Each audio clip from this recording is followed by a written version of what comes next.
A few moments later. Unjuk rasa yang diwarnai kericuhan pada Kamis malam menyatakan duka dengan tewasnya sopir ojek online akibat tertimpa kendaraan taktis lebaran. Namun di balik itu ada sejumlah tuntutan masyarakat yang ingin didengar oleh pemerintah.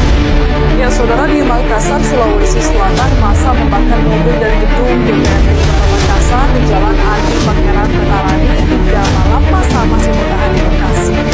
Dari pihak TNI, terutama Pangkostrat tadi melakukan tindakan yang terukur dengan mendorong massa untuk menjauh dari Mako Brimob yang sebelumnya jaraknya 150 meter menjauh hingga sekitar 400 meter. Pemirsa, hingga Jumat dini hari, massa terus berdatangan ke Simpang 5 Senen, Jakarta Pusat, tepatnya di lokasi kericuhan. Sebanyak 8 mobil yang tengah terparkir di pinggir jalan dibakar massa yang anarkis. Presiden Prabowo Subianto memberikan beberapa santunan, termasuk juga memberikan. Sementara itu, pasca penyerangan Polres Metro Jakarta Timur, sejumlah fasilitas jam 1 pagi.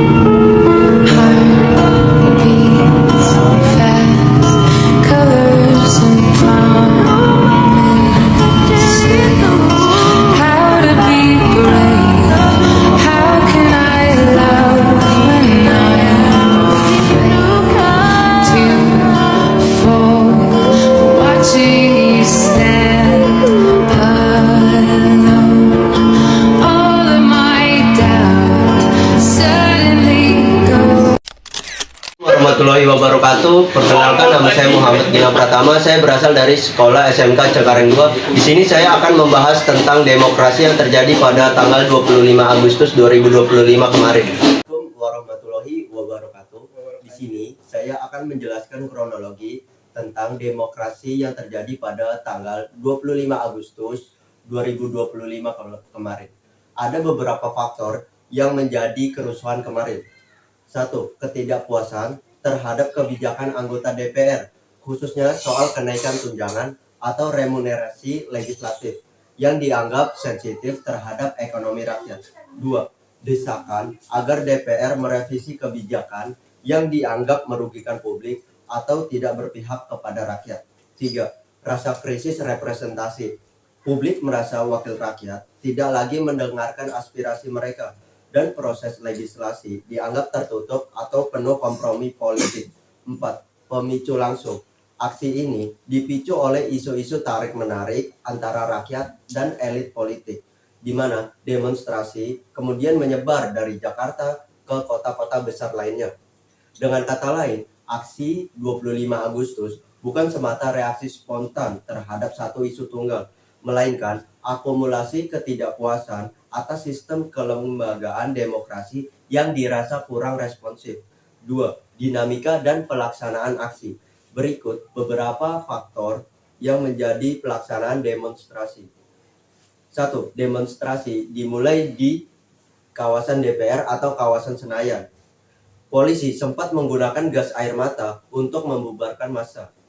Aksi juga meluas ke kota-kota lainnya seperti Surabaya, Semarang, dan juga Medan. Adanya laporan penangkapan massal oleh ratusan orang. Insiden tragis, seorang driver ojek online bernama Afan Kurniawan dilaporkan tewas setelah terlindas kendaraan taktis Brimob ketika melewati kawasan demo. Kasus ini memicu kemarahan publik dan menjadi simbol ketegangan antara aspirasi rakyat dan tindakan aparat. Terdapat kerusakan fasilitas umum atau gedung, serta gangguan transportasi publik akibat bentrokan dan penutupan jalan. Dari sisi media dan masyarakat, demonstrasi ini menjadi sorotan besar, terutama karena penyebaran video dan foto melalui media sosial yang mempercepat penyebaran informasi dan opini publik. 3. Resiko dan tantangan. Demonstrasi sebesar ini juga membawa resiko dan tantangan terhadap demokrasi. 1. Tindakan representatif dan juga pelanggaran HAM. Penggunaan kekerasan oleh aparat beresiko mempersempit ruang kebebasan sipil dan mencederai hak warga negara. 2. Anarki, kekerasan massa, dan destruksi. Ketika demo melewati garis damai dan berubah menjadi rusuh, kerusakan bisa terjadi dan legitimasi aksi bisa dipertanyakan. 3. Politisasi di luar jalur institusional. Tuntutan seperti pembubaran DPR bisa menjadi jalan pintas yang berbahaya bagi keseimbangan sistem pemerintahan. 4. Fragmentasi tuntutan. Demonstrasi ini tidak hanya soal satu isu tunggal. Tuntutan yang beragam bisa menyulitkan konsolidasi agenda dan dialog menuju solusi. Pola demonstrasi berulang jika tidak selesai dengan akar permasalahan struktural. Kemungkinan muncul aksi serupa di masa depan tetap tinggi. Berikut pembahasan yang bisa saya sampaikan, kurang lebihnya mohon maaf. Assalamualaikum warahmatullahi wabarakatuh. Saya akan membahas tentang solusi yang terjadi pada demokrasi bulan Agustus kemarin. 1. Dialog terbuka dan transparansi. Pemerintah dan DPR perlu membuka ruang dialog nyata, bukan sekedar wacana retoris. Transparansi mengenai kebijakan dan pengambilan keputusan sangat penting untuk meredam ketidakpercayaan masyarakat. 2. Pendekatan kebijakan yang berpihak rakyat. Kebijakan-kebijakan publik harus mempertimbangkan kondisi ekonomi rakyat, keadilan distribusi, dan kesejahteraan. Jika kebijakan politik tampak jauh dari kehidupan sehari-hari rakyat, maka kesenjangan akan terus tumbuh. 3. Reformasi kelembagaan legislatif dan pengawasan publik. DPR perlu memperbaiki mekanisme pengawasan, akuntabilitas internal, dan keterlibatan publik dalam proses legislasi, misalnya melalui konsultasi publik yang lebih bermakna. 4. Penguatan jaminan kebebasan sipil dan HAM. Aparat keamanan harus dipertegas agar menjaga keamanan tanpa melanggar HAM. Dan bila terjadi pelanggaran, harus ada mekanisme pengusutan kredibel dan terbuka. 5. Peran masyarakat sipil, media, dan intelektual. Organisasi masyarakat, media, dan intelektual punya fungsi penting mengawal transparansi, mengedukasi publik, dan jadi penengah dalam konflik agar aksi tidak melenceng ke kekerasan. 6. Evaluasi regulasi dan sistem politik. Bila jadi perlu revisi atau perbaikan undang-undang terkait partisipasi publik, mekanisme kontrol lembaga negara, hingga reformasi struktural publik agar demokrasi lebih responsif terhadap aspirasi publik. Demikian solusi yang bisa saya berikan, kurang lebih mohon maaf. Wassalamualaikum warahmatullahi wabarakatuh. Assalamualaikum warahmatullahi wabarakatuh. Kali ini saya akan mewawancarai guru, yaitu dengan Ibu Nurha selaku guru BK di sekolah ini. Oke Ibu, selamat siang. Kali ini saya akan mewawancarai Ibu. Pertanyaan pertama, bagaimana sih tanggapan Ibu pasca demo yang terjadi pada bulan Agustus kemarin? Pertama ya, pasca demo itu menurut saya ya, pastinya seperti membuka mata, bikin kita masyarakat awam yang biasanya apatis gak peduli lebih tahu tentang keadaan Indonesia, tentang keadaan pemerintah yang sekarang gitu loh. Kenapa sampai demo itu terjadi selama bulan Agustus kemarin? Kenapa sampai kita membuat 18 tuntutan ya kemarin ya, dan demo itu bukan hanya terjadi di ibu kota, bukan hanya terjadi di Jakarta, tapi menyebar ke beberapa wilayah di Indonesia. Itu artinya satu hal pastinya adalah yang harus kita syukuri, berarti semakin banyak masyarakat yang aware, yang paham bahwa keadaan Indonesia saat ini sedang tidak baik-baik saja gitu. Dan kebijakan-kebijakan yang dibuat oleh pemerintah ini dalam jangka panjang akan sangat mempengaruhi kita, warganya gitu loh. Sedangkan mereka adalah perwakilan dari kita semua. Tapi sayangnya dari hasil demonstrasi kemarin menurut saya ya, mereka tidak mewakili kita gitu loh. Itu makanya yang kita sayangkan, tapi juga sangat kita syukuri karena banyak yang mulai aware, bukan hanya para petinggi-petinggi atau orang-orang yang akademikal ya, tapi juga kalian sebagai remaja sudah paham kenapa kemarin sampai ada demo berkali-kali gitu loh. Lalu juga mungkin orang tua di rumah yang biasa hanya ke pasar atau jualan, nggak peduli, yang penting kita bisa menghidupi hari esok. Sekarang paham ternyata kenapa keadaan kita nggak bisa baik-baik aja gitu loh dari demo kemarin. Meskipun ya pasca demo kemarin juga menghadirkan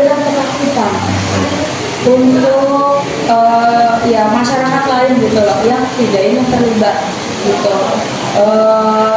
Di sekolah juga kemarin kita sempat sangat memperketat kehadiran supaya kalian semua enggak sembrono nyamperin demo lalu malah jadinya merusak masa depan kalian, karena bentuk menunjukkan aspirasi itu tidak hanya dengan turun lapangan dan unjuk rasa gitu. Itu sih bilang. Oke, kita lanjut untuk pertanyaan kedua. Dari demo kemarin, apa sih Bu dampaknya untuk masyarakat? Oke, untuk masyarakat ya, seperti yang tadi udah Ibu bahas, yang pasti sekarang alhamdulillahnya banyak yang makin paham tentang keadaan negara kita yang sedang sakit ini, yang sedang tidak baik-baik saja ini gitu. Terutama kalian yang akan menjadi generasi penerus bangsa ini. Itu salah satu dampaknya. Lalu juga dari demo kemarin, masyarakat lebih aware, dan juga dalam satu sisi negatif adalah muncul ketakutan bahwa demo ini yang menyebabkan keadaan jadi terhambat. Kayak misalnya, gara-gara demo nih jalan ditutup, gua nggak bisa kerja gitu. Gara-gara demo nih nanti ada yang ditangkap-tangkepin gitu. Mungkin kalian nggak merasa, tapi orang tua kalian, termasuk orang tua ibu, itu kan pernah ada di masa Orde Lama, Orde Baru gitu loh. Dan mereka sudah pernah melalui demo yang sangat besar, sampai kemarin ada selintingan, ini bisa jadi seperti 98 kembali. Ketakutan itu yang ada di masyarakat setelah demo gitu sih. Nah, kita berlanjut untuk ke pertanyaan ketiga. Menurut Ibu, yang membakar fasilitas umum itu provokator atau masyarakat sendiri? Ini sangat pro kontra ya. Ini menurut pendapat pribadi saya, karena saya juga jujur berusaha untuk ngikutin berita-berita tentang demo kemarin gitu. Satu sisi menurut saya, kita sudah pernah mendapatkan revolusi dari pendahulu-pendahulu kita, dari orang tua kalian lewat reformasi 1998 ya.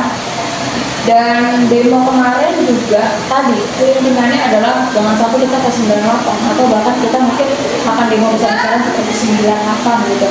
Nah itu berarti ada pengalaman yang menjadi acuan supaya ketika kita berunjuk rasa, berdemonstrasi, menyampaikan pendapat bisa lebih baik. Tidak seperti ketika 98 kemarin. Makanya kalau Ibu lihat dari perspektif orang-orang yang turun ke jalan, orang-orang yang melakukan demonstrasi, itu sebenarnya sudah dalam bentuk damai, gitu loh. Mereka hanya membawa plakat-plakat, mereka meneriakkan suara mereka, berorasi, tapi tidak sampai melakukan kekerasan, kecuali beberapa mungkin diprovokasi dari pihak-pihak lawan gitu ya. Lalu apakah kemarin maksudnya anarkis? Apakah kemarin ditunggangi? Demo kemarin itu kan tidak terjadi satu hari ya, tapi hampir seminggu bahkan 2 minggu gitu. Ya bisa jadi untuk memunculkan konflik, namanya konflik horizontal. Jadi masyarakat awam yang lainnya bukan lagi mau mengkritik pemerintah, tapi mengkritik para demonstran. Kan jadinya fokus dari tujuan awal dari demo itu berubah. Demo ini berarti negatif nih, gitu loh. Itu mungkin yang ditunggangi, makanya sampai ada kerusakan fasilitas yang menurut Ibu kurang masuk akal. Kayak halte busway, lalu ada penjarahan gitu loh. Padahal mungkin posisi penjarahan dan pembakaran itu cukup jauh dari tujuan demonstrasi dilakukan seperti itu ya. Oke, baik, segitu aja. Terima kasih Bu Nurhal sudah menjawab pertanyaan saya. Semangat. Ya, terima kasih Bu. Oke teman-teman, kali ini kita akan mewawancarai salah satu narasumber kita. Yuk ikut kita guys. Assalamualaikum Bapak, dengan atas nama siapa Pak?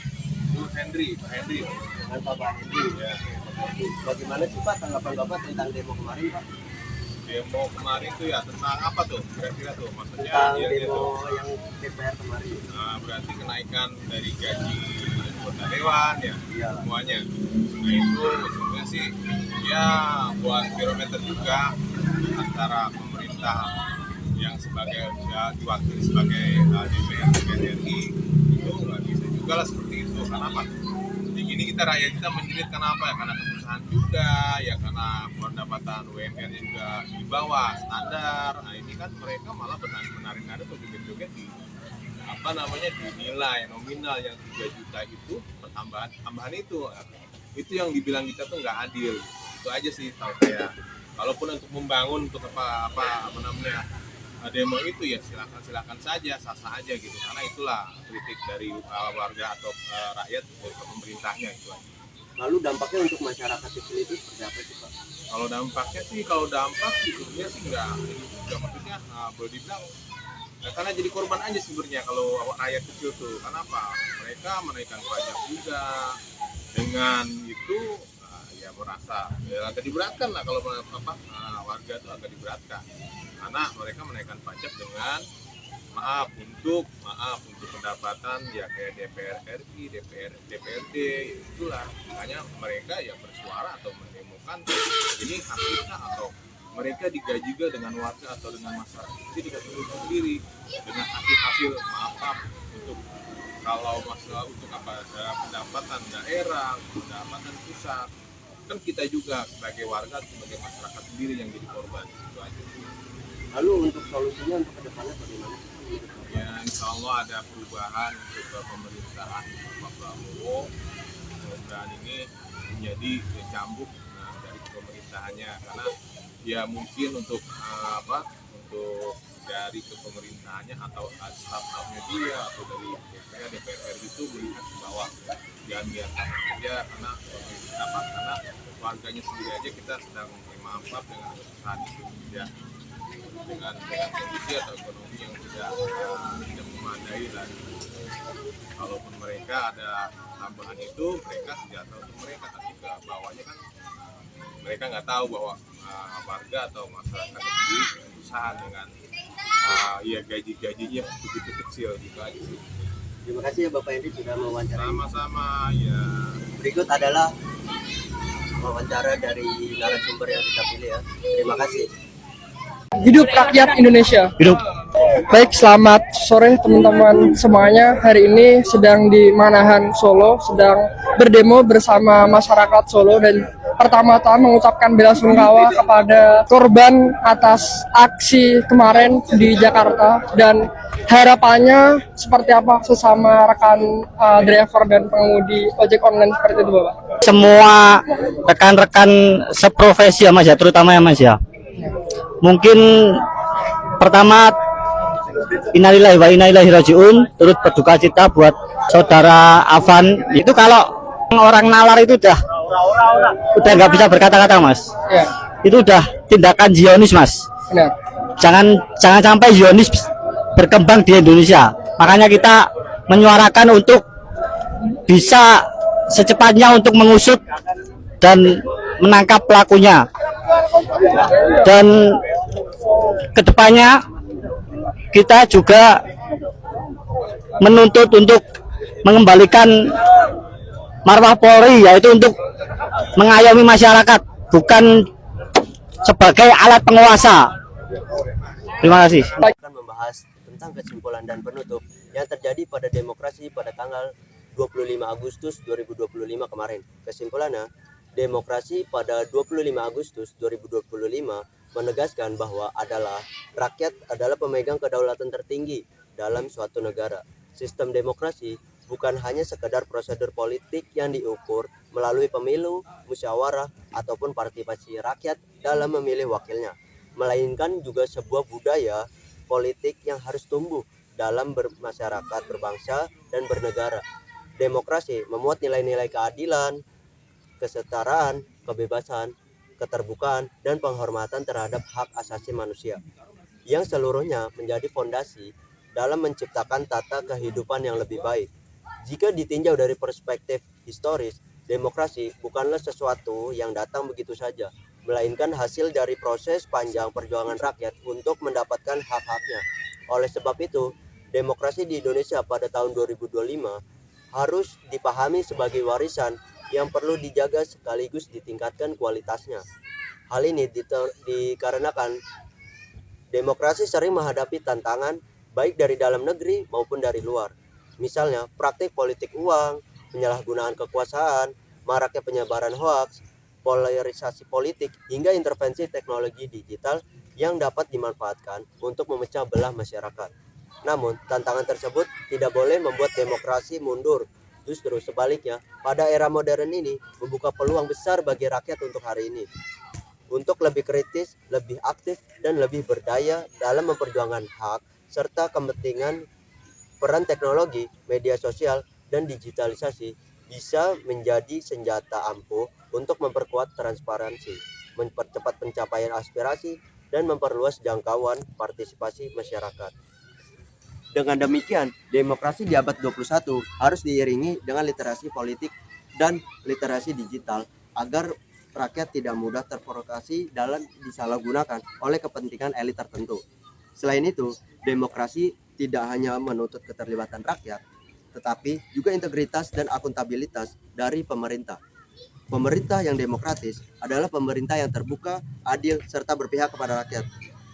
Demokrasi bukan berarti kebebasan tanpa batas, melainkan kebebasan yang dibingkai oleh aturan hukum dan etika politik.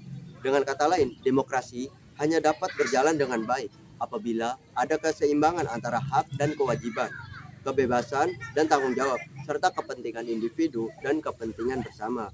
Dari uraian tersebut, dapat disimpulkan bahwa demokrasi pada tanggal 25 Agustus 2025 merupakan refleksi penting akan perjalanan bangsa Indonesia dalam menegakkan prinsip kedaulatan rakyat. Demokrasi bukanlah tujuan akhir, melainkan proses yang terus berjalan dan berkembang sesuai ketentuan zaman. Untuk itu, demokrasi harus dijaga bersama, diperjuangkan bersama, dan dipraktikkan secara konsisten demi mewujudkan bangsa yang adil, sejahtera, dan bermartabat. Dan kali ini kita akan membahas penutupnya. Melihat realitas demokrasi pada 25 Agustus 2025 kemarin, kita dapat memahami bahwa demokrasi sejati hanya akan terwujud apabila semua pihak menjalankan perannya dengan baik. Pemerintah memiliki kewajiban untuk bertanggung jawab secara jujur, adil, transparan, sementara rakyat juga memiliki tanggung jawab untuk terlibat aktif, kritis, serta mengawal jalannya pemerintahan. Keduanya tidak dapat dipisahkan karena demokrasi adalah sebuah kontrak sosial yang lahir dari kesepakatan bersama. Demokrasi juga mengajarkan bahwa perbedaan adalah hal yang wajar dalam kehidupan bermasyarakat. Demokrasi bukanlah alat untuk menyingkirkan kelompok tertentu, melainkan wadah untuk menyatukan perbedaan melalui dialog, musyawarah, dan kompromi. Oleh karena itu, demokrasi harus dijalankan dengan prinsip toleransi, persatuan, dan penghormatan terhadap keberagaman. Dalam konteks Indonesia, hal ini sangat penting untuk mengingat bangsa kita memiliki latar belakang suku, agama, dan budaya yang sangat majemuk. Tanpa sikap saling menghargai, demokrasi justru bisa merubah menjadi sumber konflik. Lebih jauh, demokrasi juga menuntut adanya pendidikan politik yang berkelanjutan. Rakyat tidak boleh dibiarkan apatis terhadap politik, karena apatisme akan melemahkan demokrasi itu sendiri. Masyarakat harus dibekali dengan pengetahuan politik yang memadai agar mampu memilih dengan bijak, memahami hak dan kewajibannya, serta mengawasi jalannya pemerintahan. Pendidikan politik ialah menjadi juru kunci untuk menciptakan masyarakat yang sadar hukum, kritis, dan berbudaya demokratis. Pada akhirnya, demokrasi 25 Agustus 2025 kemarin memberikan pelajaran penting bahwa demokrasi tidak hanya berhenti pada slogan dan upacara seremonial, tetapi harus tercermin dalam kehidupan sehari-hari. Demokrasi harus menjadi roh setiap aspek kehidupan bangsa, mulai dari keluarga, sekolah, tempat kerja, hingga pemerintahan. Dengan begitu, demokrasi tidak hanya dipahami sebagai sistem pemerintahan, melainkan juga sebagai gaya hidup atau way of life yang menuntun bangsa untuk kemajuan. Segitulah yang bisa saya berikan. Kurang lebihnya mohon maaf. Wabillahi taufiq wal hidayah. Wassalamualaikum warahmatullahi wabarakatuh.